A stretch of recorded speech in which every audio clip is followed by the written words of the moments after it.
Hello बच्चों, स्वागत है आप सबका ऑनलाइन क्लासेस में। ऑनलाइन क्लासेस की सीरीज़ में है आज हम क्लास 9th सामाजिक विज्ञान विषय के अंतर्गत इतिहास में लेसन 2 जिसका नाम है यूरोप में समाजवाद एवं रूसी क्रांति। इस लेसन के कुछ महत्वपूर्ण क्वेश्चन आंसर जो कि NCERT बेस्ड हैं उन पर प्रकाश डालेंगे। तो आइए शुरू करते हैं। पहला प्रश्न, जैसा कि आप देख रहे हैं, पहला प्रश्न है वह कौन सी विचारधारा है जो समाज के पुनर्गठन का काम करती है। आंसर है समाजवादी विचारधारा। दूसरा है उदारवादी किसे कहा जाता है। उदारवादी एक विचारधारा है जिसमें सभी धर्मों को बराबर का सम्मान और जगह मिले। वह व्यक्ति मात्र के अधिकारों की रक्षा के पक्षधर थे। अगला प्रश्न है रूस में उदारवादी विचारधारा यह समूह लोकतंत्रवादी नहीं था, क्यों? इसका कारण बताना है। तो क्या कारण था? यह समूह लोकतंत्रवादी नहीं था। ये लोग सार्वभौमिक वयस्क मताधिकार यानी सभी वयस्क नागरिकों को वोट का अधिकार देने के पक्ष में नहीं थे। उनका मानना था कि वोट का अधिकार केवल संपत्तिधारियों को ही मिलना चाहिए। अगला प्रश्न है समाजवादी विचारधारा से आप क्या समझते हैं। जैसा कि आपने देखा समाजवादी क्या है, तो इसका आंसर है समाजवादी विचारधारा वह विचारधारा है जो निजी संपत्ति रखने के विरोधी हैं और समाज में सभी को न्याय और संतुलन पर आधारित विचारधारा है। जैसा कि नाम से ही स्पष्ट है कि वह विचारधारा जिसमें समाज के लोगों का हित है, उनका कल्याण है और उससे संबंधित जो कार्य किए जाते हैं वह क्या कहलाएगी? समाजवादी विचारधारा। अगला है समाजवादी निजी संपत्ति का विरोध क्यों करते थे। समाजवादी निजी संपत्ति का विरोध इसलिए कर रहे थे क्योंकि निजी संपत्तियां सामंतवाद और समाज में असंतुलन को जन्म देते हैं। रेडिकल समूह की क्या विचारधाराएं थी। तो पहला इसका बिंदु है वे ऐसी सरकार के पक्ष में थे जो देश की आबादी के बहुमत के समर्थन पर आधारित हो। इनमें से बहुत सारे लोग महिला मताधिकार आंदोलन के भी समर्थक थे। ये लोग बड़े जमींदारों और संपन्न उद्योगपतियों को प्राप्त किसी भी तरह के विशेषाधिकार के खिलाफ थे। वे किसी भी निजी संपत्तियों के विरोधी नहीं थे, लेकिन केवल चंद लोगों के पास संपत्ति के केंद्रण के खिलाफ थे।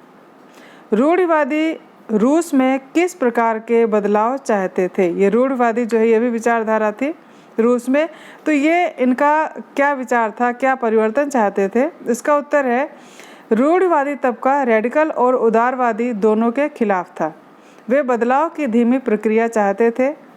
वे चाहते थे कि अतीत का सम्मान किया जाए, अर्थात अतीत की पूरी तरह ना ठुकराया जाए और उसे भी साथ लेके चलें। रूस में समाजवादियों की प्रमुख विचारधाराएं क्या थी। समाजवादी विचारधारा क्या है ये आपने ऊपर पढ़ा। तो इनकी विचारधाराएं क्या थी? पहला है वे निजी संपत्ति के विरोधी थे, यानी वे संपत्ति पर निजी स्वामित्व यानी पर्सनल जो अधिकार है उसके पक्षधर नहीं थे। वे संपत्ति के निजी स्वामित्व की व्यवस्था को ही सारी समस्याओं की जड़ मानते थे।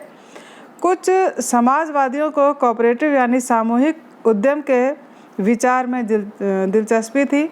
केवल व्यक्तिगत पहलकदमी से बहुत बड़े सामूहिक खेत नहीं बनाए जा सकते।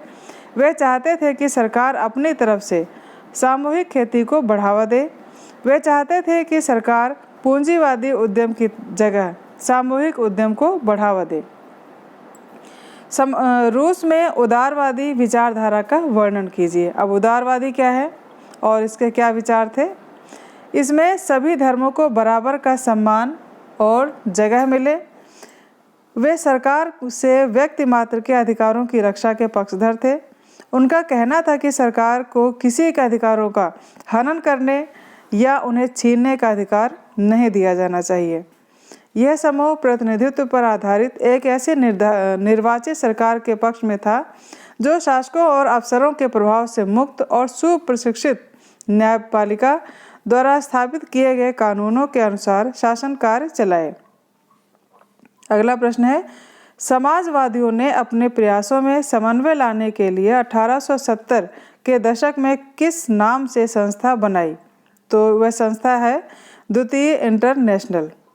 अगला है, इंग्लैंड और जर्मनी के मजदूरों ने अपने जीवन और कार्य स्थिति में सुधार लाने के लिए कौन कौन से प्रयास किए? तो उन्होंने जो प्रयास किए उनमें सबसे पहला है संगठन बनाना शुरू किया। दूसरा, अपने सदस्यों को मदद पहुंचाने के लिए कोच बनाए।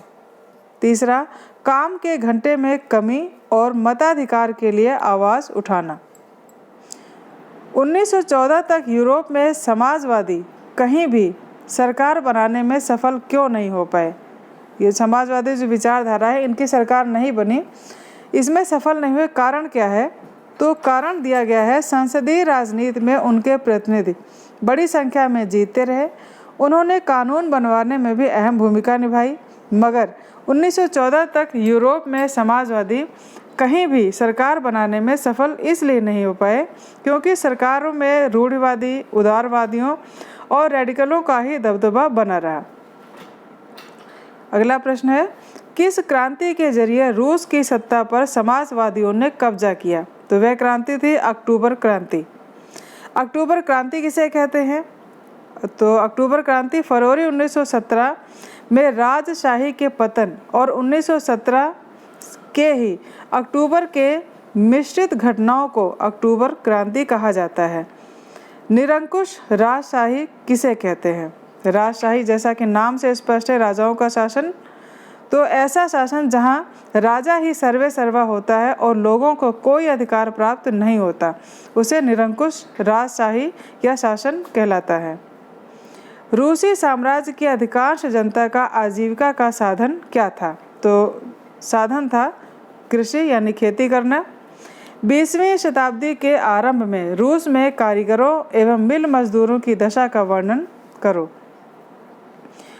20वीं शताब्दी के आरंभ में रूस में कारीगरों एवं मिल मजदूरों की दशा जो थी, उसमें पहला बिंदु दिया गया है बच्चों, किसी को जब नौकरी से निकाल दिया जाता था तो मजदूर एकजुट होकर हड़ताल करते थे। काम की पाली के घंटे निश्चित हो, इस बात का ध्यान रखने के लिए सरकारी विभाग फैक्ट्रियों पर नज़र रखते थे। मजदूरों के रहने के लिए भी कमरों से लेकर डॉर्मिटरों की तरह व्यवस्था थी। सामाजिक स्तर पर मजदूर बटे हुए थे। बेरोजगारी तथा आर्थिक संकट में एक दूसरे की मदद करने के लिए संगठन बना लिए थे। और अगला प्रश्न है, रूसी किसान यूरोप के अन्य किसानों से किस प्रकार भिन्न थे? यहाँ के किसान समय समय पर सारी ज़मीन को अपने कम्यून को सौंप देते थे और फिर प्रत्येक परिवार की ज़रूरत के अनुसार हिसाब से किसानों को ज़मीन बांटी जाती थी। दूसरा है, जबकि फ्रांसीसी क्रांति के दौरान ब्रिटानी के किसान न केवल नवाबों का सम्मान करते थे बल्कि उन्हें बचाने के लिए उनकी लड़ाइयाँ भी लड़ते थे। इसके विपरीत रूसी किसान चाहते थे कि नवाबों की ज़मीन छीनकर किसानों के बीच बांट दी जाए। तो ये अंतर था। अगला प्रश्न है, विश्व में लोकतंत्र स्थापित करने में किन्हीं 3 घटनाओं का नाम बताइए। तो 3 घटनाएं, पहला है इंग्लैंड की 1688 की शानदार क्रांति। दूसरा है 1776 ईस्वी में अमेरिका की स्वतंत्रता की घोषणा। और तीसरा है 1789 ईस्वी की फ्रांस की क्रांति, जिसने विश्व में स्वतंत्रता, समानता और बंधुत्व के 3 महान सिद्धांतों की नींव रखी, जो लोकतंत्र के 3 प्रमुख स्तंभ सिद्ध हुए। उसके बाद है खूनी रविवार से आप क्या समझते हैं? यह बहुत ही इम्पोर्टेंट क्वेश्चन है, बोर्ड तक आता है बच्चों, तो आप इसे ध्यान में रखें। रूस में जार शासन में जनवरी 1905 ईस्वी के एक रविवार के दिन कुछ लोगों ने जुलूस निकालकर जार से मिलने और एक याचिका देने की कोशिश की, परंतु जार के सैनिकों ने उन पर गोलियां बरसाईं, जिसमें लगभग 1000 मजदूर मारे गए और कई हजार घायल हुए। इसलिए इस हत्याकांड को खूनी रविवार के नाम से जाना जाता है। अगला प्रश्न है, सोवियत शब्द की व्याख्या अपने शब्दों में कीजिए। सोवियत क्या है? इसकी व्याख्या दी गई है, मजदूरों के प्रतिनिधियों के परिषद को 1905 ईस्वी की रूसी क्रांति के बाद पहली बार सोवियत का नाम दिया गया। सोवियत शब्द रूस में मजदूरों और किसानों के संघ को कहा जाता था।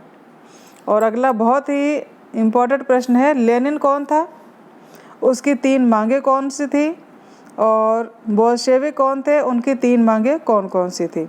तो देखिए इसका आंसर है बोल्शेविक रूस की एक राजनीतिक पार्टी थी, उसका नेता लेनिन था।